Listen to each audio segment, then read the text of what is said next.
Good morning students. आज हम आपके सामने लेकर आए हैं लेक्चर नंबर 1 क्लास 12 का रिलेशन। लेक्चर नंबर 1 क्लास 12 का रिलेशन। अब जैसा कि आप सब एक चीज तो अच्छे से जानते हो कि क्लास 12 में आपका बोर्ड एग्जाम होना है और बोर्ड एग्जाम बहुत ज़्यादा दूर नहीं है। ये लॉकडाउन है, वो कुछ भी हो फरवरी में होना है आपका बोर्ड एग्जाम। तो अभी तो नई गाइडलाइन आई है, आज आपने शायद पढ़ा भी होगा पेपर्स में कि आपके कुछ कोर्सेस कट डाउन है, कुछ कोर्सेस कट डाउन होंगे। तो क्या कट होगा क्या नहीं होगा उससे हमसे बहुत ज़्यादा मतलब नहीं होगा, क्योंकि इंटर पढ़ने का मतलब ये होता है कि आप इंटर के बाद का पढ़ना चाहते हो। इंटर के बाद जो करना चाहते हो उससे रिलेटेड हो जाता है आपके इंटर की पढ़ाई। तो हम रिलेट करके चलेंगे और जितना बेटर हो सकेगा पढ़ाएंगे आपको, क्योंकि इंटर करने का मतलब है 12th में आप 12th के बाद की भी बहुत चीजों को आप रियलाइज करते हो। बहुत आपके दिमाग में इस समय एक चीज होती है कि आपको इंटर के बाद क्या करना है क्या नहीं करना है। आप डेली इस समय आप लॉकडाउन में कई चीजें खोज रहे होगे, ढूंढ रहे होगे। तो उसी फ्रेम में हम आज आपको एक स्टार्ट कर रहे हैं मैथमेटिक्स का पोर्शन। कोशिश करेंगे मैथमेटिक्स का पोर्शन खत्म भी करें। और इस पोर्शन में आपका जो स्टार्ट होता है वो स्टार्ट होता है, पहला चैप्टर है relation and function. Relation and function हम एक्सरसाइज नहीं ले रहे हैं, डायरेक्ट हम एक्सरसाइज पे नहीं आ रहे। एक्सरसाइज पे आने का वही कोई मतलब ही नहीं है। हम सबसे पहली चीज आपको समझाना चाह रहे हैं what is relation. What is relation आज हम इस टॉपिक को लेके आए हैं। बस जो एक टॉपिक आपके सामने लिखा हुआ है हम इसी को आज पूरा एक्सप्लेन करें और कुछ नहीं। तो आपको क्लास 11th में आपने सेट पढ़ा था, आपने क्लास 11th में सेट पढ़ा था। तो हम उन सेट्स की बात करते हैं। तो जैसे क्लास 11th में आपने ये चीज पढ़ी होगी, जिन लोगों को नहीं याद आए वो प्लीज क्लास 11th में थोड़ा सा रिवाइज कर लें, या मेरा क्लास 11th का वीडियो थोड़ा सा देख लेंगे। वो विदाउट क्लास 11th के बता पाना थोड़ा सा मुश्किल है, क्योंकि क्लास 11th 12th का जो कोर्स है वो अटैच्ड है। तो ये एक सेट है, आप जान रहे हो ये सेट है। किस टाइप का सेट है? अगर आपसे पूछे तो ये आपका फिनिट सेट है। फॉर्म क्या है इसका? सेट बिल्डर है कि रोस्टर है? इसको रोस्टर फॉर्म कहते हैं, इसको हम रोस्टर फॉर्म कहते हैं। तो ये तो ये हो गया, एक और ले रहे हैं हम, चलिए बी ले रहे हैं। इसमें हमने लिख दिया 5 6 2 ले लिया। ये भी आपका एक टाइप का सेट है, फिनिट सेट है, निश्चित से। अब जब बात होती है रिलेशन की, तो रिलेशन तक जाने से पहले हम आपको एक चीज और याद दिलाना चाहेंगे। आपने लास्ट ईयर पढ़ा होगा सेट्स का प्रोडक्ट ऑफ सेट, जिसको आपने कार्टेशियन प्रोडक्ट कहा।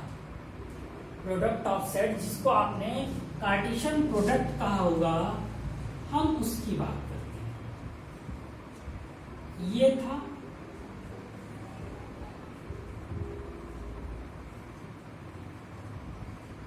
ठीक। हम ए से बी के बीच रिलेशन निकाल रहे हैं। ए से बी के बीच, A related to B, books में ऐसा लिखा होता है A R B, A related to B. जब ए रिलेटेड टू बी लिखा हुआ है आपका, तो हम इसको जब ए रिलेटेड टू बी को जब यहां पे हमने कार्टेशियन प्रोडक्ट के अकॉर्डिंग लिखा, तो आपको कुछ याद आ रहा होगा। क्या याद आ रहा होगा कि हम इसके हर एक एलिमेंट का इसमें मल्टीप्लाई करते हैं। तो 1,5 1,6 1 7, इसी तरीके से 2, 5, 2, 6, 2, 7, 3, 5, 3, 6, 3, 7, 4, 5, 4, 6, 4, 7, ये आपने आपके सामने रखा। कार्टेशियन प्रोडक्ट था, ये याद होगा आपको, दोनों का मल्टीप्लाई करते हैं, एक एक टर्म्स को अगर आप पूरा मल्टीप्लाई कर लेते हो तो यहाँ पे हम कुछ ऐसे अब ये दिया हुआ है। तो अब रिलेशन क्या होता है? रिलेशन का मतलब आप तो जानते हो, ऐसा नहीं जानते हो। संबंध आप जैसे पारिवारिक हैं, आप परिवार में रहते हैं, आप जानते हो एक पर्सन और दूसरे पर्सन से कुछ न कुछ रिलेशन होता है। जैसे आपका क्या होता है, हस्बैंड वाइफ का होता है, या सन एंड फादर का होता है, एंड डॉटर एंड मदर का होता है। तो सबके बीच में एक रिलेशन होता है। और एज इट इज जैसे कि हम इंडियन कंट्री में हैं तो रिलेशन बहुत इंपॉर्टेंट करता है, इंपॉर्टेंट रोल है। तो उसी टाइप का रिलेशन यहाँ पे भी, लेकिन यहाँ पे रिलेशन की डिफिनीशन थोड़ा सा बात आती है। तो हम चलिए जब ए रिलेटेड टू बी निकाल रहे हैं, ए से बी का रिलेशन, ए से बी का रिलेशन जब हम निकाल रहे हैं तो आपने पिछले साल पढ़ा था सेट बिल्डर फॉर्म में। तो अगर रिलेशन आपको निकालने को बोलेगा तो ऐसा लिखेगा x such that x such that x, मान लीजिए बोल दे x plus y is equal to 5, x plus y is equal to 5। अब x plus y is equal to 5, या थोड़ा सा बड़ा नंबर लेते हैं, ज्यादा नंबर हमको मिलेंगे, x plus y is equal to 8 लेते हैं। तो अगर आपको ऐसा कोई नंबर दिया है, बोलेंगे रिलेशन डिफाइन कीजिए। क्या कीजिए? रिलेशन डिफाइन कीजिए x such that x and x y is equal to x plus y is equal to 8। तो यहाँ पे अगर हम a के एलिमेंट्स को x माने और इसको y माने, मतलब a का जो एलिमेंट है उसको x मान लें और जो y का एलिमेंट, b का एलिमेंट है उसको y। a के एलिमेंट को हम x मान रहे हैं और b के एलिमेंट को हम y मान रहे हैं। तो यहाँ क्या बोला, x और y का ऐसा रिलेशन बताइए कि जिनको ऐड करने पे हमेशा 8 आए, जिनको ऐड करने पर हमेशा क्या आ जाए, हमेशा आपका 8 आए। आपको 8 का फॉर्मेशन ही बताना है, 8 का फॉर्मेशन ही बताना है। तो जब 8 का फॉर्मेशन आप बताओगे तो आप यहाँ पे देखो हम रिलेशन ही तो बता रहे हैं कि x और y के बीच ऐसा रिलेशन आप बताइए कि जिनके एक साथ आने से हमको 8 मिल जाए, जिनके एक साथ आने से 8 मिले, तो हम रिलेशन चलिए ढूंढते हैं। अब आप क्या, जो कार्टेशियन प्रोडक्ट आपने निकाला था, तो इस प्रोडक्ट में कुछ आपके जैसे हैं, यहां पे देखिए किसका किसका 8 आएगा। एक तो 1 and 7 का 8 आएगा, 2 and 6 का 8 आएगा, 3 and 5 का 8 आएगा, और बस इतने का 8 आएगा। हमने लिख दिया r is equal to 1, 7, 2, 6 and 3, 5। मतलब कि हमको ये किसमें दिया था, सेट बिल्डर फॉर्म में दिया था, हमने इसको रोस्टर फॉर्म में बताया है। ये क्या था, सेट बिल्डर था। जब x such that x आता है, आपको याद होगा लास्ट ईयर आपने पढ़ रखा है, जब भी x such that x आए, that always is called a set builder, and when we have a only and only number system, it is called our this called our tabular form और roster form. तो यहां से हमको क्या मिला, हमको relation पता चला x और y के बीच के ये तीन रिलेशन हैं जिनके मिलने से 8 आ रहा है, जिनके मिलने से 8 हमको मिल रहा है। तो ये रिलेशन फाइंड हो गया, ये रिलेशन फाइंड हो गया। अब इस रिलेशन को डोनेट मतलब कि डिनोट करते हैं हम। तो जब डिनोट करते हैं तो एक फॉर्म तो आपने ये डिनोट किया, एक फॉर्म ये डिनोट किया, दो तरीके से आपने डिनोट किया। चलिए एक फॉर्म आपको और बता रहे हैं जिसको हम एरो फॉर्म बोलते हैं या मैपिंग भी आप जिसको कहते हो, जिसको आप एरो फॉर्म या मैपिंग कहते हो, एरो फॉर्म या मैपिंग। तो एरो फॉर्म या मैपिंग की अगर हम बात करें तो यहां पे हमारे पास हमने इसको ए माना, तो इसमें देखिए 1 2 3 4 ले लिया और इसमें क्या ले लिया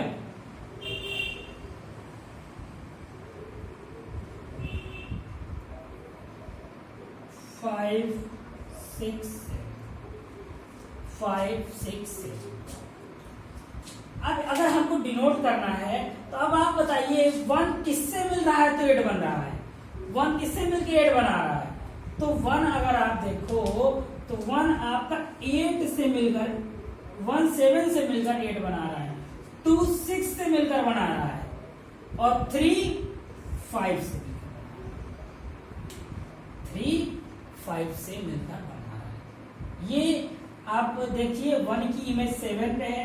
इमेज इसलिए भी हम कहते हैं, इमेज कहने का मतलब ये है कि रिलेशन के अकॉर्डिंग दो चीजें, एक ऑब्जेक्ट एक इमेज मिलके रिलेशन जब डिफाइंड करते हैं इसको हम इमेज ही बोलते हैं, इसको हम इमेज ही बोलते हैं। तो यहां से 1 और 7 मिलके 8 आया, 2 और 6 मिलके 8 आया, 3 और 5 मिलके 8 आया। तो ये हमारा क्या हुआ, ये हमारा सेट बिल्डर, रोस्टर, ये एरो फॉर्म या मैपिंग फॉर्म। अब जब आप इससे जब आ जाते हो, ये जान लेते हो, तो इतना जब आपने समझ लिया तो ये हमने आपको सिर्फ एक लॉजिक बताया है रिलेशन निकालने का कि ये रिलेशन होता क्या है, रिलेशन समझते किसको है। तो आप देख रहे हो ए का बी से रिलेशन, ए का बी से ये चीज क्या है रिलेशन। अब आपको ये जब चीजें आप निकाल लिया तो यहां से एक क्वेश्चन और आता है, आपसे 3 चीजें पूछता है, 3 चीजें पूछता है। अगर आप बुक्स में अगर आप देखोगे तो आपको दिखेगा एक चीज है आपकी डोमेन,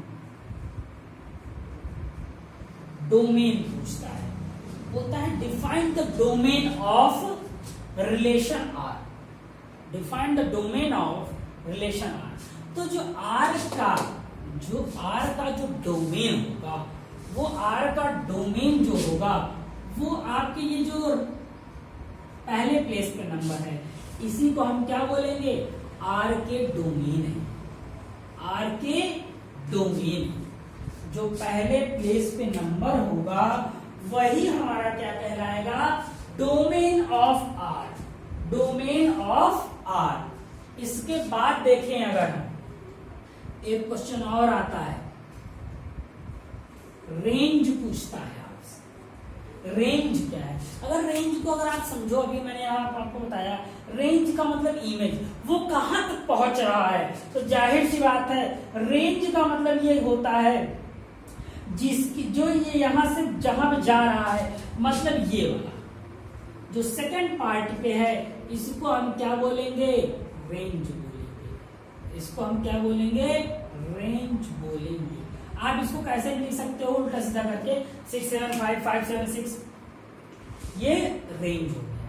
डोमेन निकालना पेपर में आपके इससे रिलेटेड जो आज टॉपिक आज बता रहा हूं, आपके बोर्ड पेपर में आपका स्टार्टिंग का 1 नंबर क्वेश्चन में इससे रिलेटेड एक टॉपिक आपका 100% आता है, हर साल आता है। बोर्ड का पेपर आप उठा के देखो, आपको डोमेन, कोडोमेन, रेंज निकालने को आता है। इसलिए हमने जो रिलेशन उठाया है, हम आपको सबसे पहले रिलेशन समझा देना चाहते हैं, तब हम इसके टाइप पे, एक्सरसाइज पे तब आएंगे, बहुत जल्दी नहीं। अगर समझ के नहीं चलेंगे तो कितना भी जल्दी चलेंगे किसी काम का नहीं, और समझ के चलेंगे तो हम स्टार्टिंग स्लो भले करें, लेकिन जब आखिरी में आएगा हम कितना भी तेज चल सकते हैं। इसीलिए स्टार्टिंग स्लो कर रहे हैं। पहले पारी बिल्ड करनी होती है। आप लोग जानते हो क्रिकेट में पारी बिल्ड करनी होती है, आखिरी के टाइम समय तो हम कितने भी रन बना सकते हैं।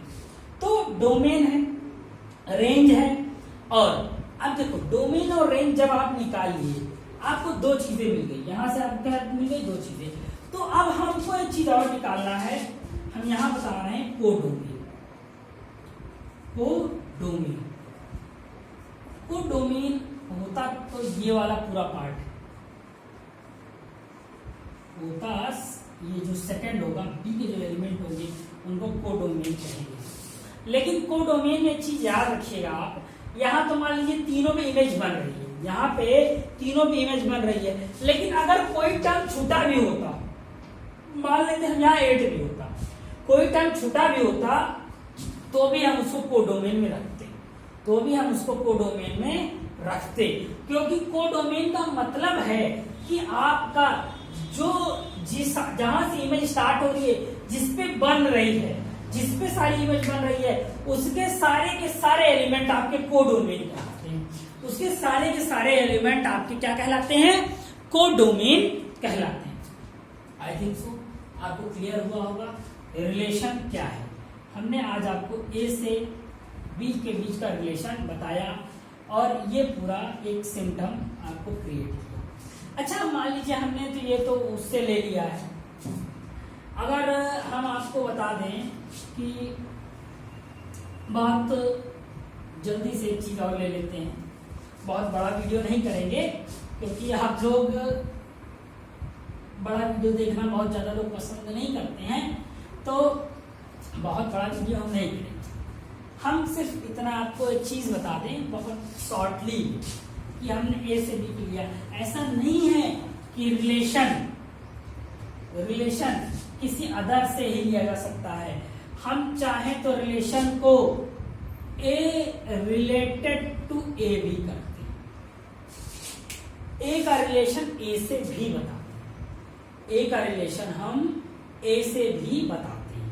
अब उसका क्वेश्चन जो पूछेगा आपको ऐसे पूछेगा, जैसे यहाँ पे आ गया आपको ए रिलेटेड टू ए में अगर आपसे पूछ ले कि आप कार्टेशियन प्रोडक्ट निकाल लोगे, आप कार्टेशियन प्रोडक्ट वही होगा ए इंटू ए, सारे टर्म्स का मल्टीप्लाई होगा। आपसे पूछे एक्स सच दैट एक्स, मान लीजिए आपसे बोल दे रहा है 3x minus Y equal to 0, 3x minus Y equal to 0।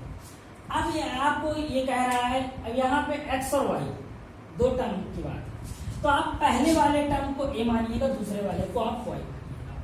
तो जब आप करो, अब इसको ऐसा करना है कि यहाँ पे ये आ जाए, या आपको थोड़ा सा, चलिए ये एग्जाम्पल हम बाद में लेंगे जिससे कि आपको थोड़ा इजी बना देते हैं। जैसे एडिशन फॉर्म में लिया था हमने, x plus Y, s plus Y equal to 4। ऐसा आपको रिलेशन बताना है जिसमें आप x और y का ऐड 4 करो, तो हम पहले वाले को x मान सकते हैं, दूसरे वाले को y मान सकते हैं। तो अब ये बताइए, अगर आप अब निकालिए, थोड़ा दिमाग से कीजिए, अगर आप किसके किससे ऐड से आएगा, जैसे 1 का जब रिलेशन आप निकालोगे 1 और 3 से 4 आएगा, 1 और 3 से 4 आएगा, 2 और 2 से 4 आएगा, 4 और 1, 3 और 1 से 4 आएगा, और किसी से आएगा, देख लीजिएगा आप लोग किससे किससे 4 आएगा। जिससे भी 4 आएगा वो हमारा क्या होगा, ए रिलेटेड टू ए, ए का रिलेशन ए से, ए का रिलेशन ए से ही हो गया। अब इस तरीके से आप यहाँ पे आप पहला टर्म डोमेन, दूसरा टर्म रेंज, और जो आपका यहाँ तो ए ही है पूरा का पूरा, तो जब आपसे क्या पूछेगा, आपसे जब आपसे कोडोमेन पूछेगा तो ए के सारे एलिमेंट को हम क्या बोलेंगे, कोडोमेन बोलेंगे। ए के सारे एलिमेंट को हम कोडोमेन बोलेंगे। सो स्टूडेंट्स, आशा करते हैं कि आज का कुछ जो हमने एक थोड़ा सा प्रयास किया है आपको समझ में आया होगा। तो जैसा भी आपका रिव्यू होगा वैसा हम स्टार्ट रखेंगे, और जैसा भी हमारा वीडियो है, एक चीज आप लोग जरूर कीजिएगा कि रिव्यू जरूर दीजिएगा यूट्यूब पे कि आपको हमारा आज का पहला वीडियो कैसा लगा। इस चीज को बताने का थोड़ा सा कष्ट करेंगे आप लोग, क्योंकि अब इस चीज को जैसा आप बताओगे उसी के अकॉर्डिंग हम अपने अंदर थोड़ा सा हो सकेगा तो और सुधार लाके और अच्छे से पढ़ाने की कोशिश करेंगे। लेकिन हम ऐसा नहीं करेंगे कि बहुत से, जैसे कि हम अदर क्लासेस को पढ़ाते हैं तो बहुत से बच्चों के एक वो आते हैं नीचे ब्लॉग में कि सर आप तो बहुत छोटे छोटे वीडियोस दे रहे हो और थोड़ा बड़ा वीडियो लीजिए और काफी ज्यादा कवर कीजिए वीडियो। हम ऐसा नहीं कर पाएंगे क्योंकि हम धीरे धीरे चलना चाह रहे हैं, क्योंकि हम आपके अंदर, आपके माइंड में इसका जो लॉजिक है वो डेवलप करना चाह रहे हैं। हमारा मतलब लॉजिक को डेवलप करना है। हमने जो आज ये लॉजिक डेवलप किया है, अगर ये जिसको आज पकड़ लिया होगा, आज तुमने जिसको ये कर लिया होगा, मेरा मानना है कि जब हम अगला लेक्चर लेके आएंगे, रिलेशन के टाइप डिफाइन करेंगे, रिफ्लेक्सिव, सिमेट्रिक, ये सब आपने बुक में देखा होगा, तो इक्विवेलेंट रिलेशन ये सब जो है, या आप जो आगे चल के फंक्शन पढ़ोगे उन सब में कहीं दिक्कतें नहीं आएंगी आपको, हमारा ये वादा है आपसे। लेकिन हम डेली बेसिस पे चलेंगे, बहुत ज्यादा जल्दी में नहीं चल पाएंगे। So students, thank you.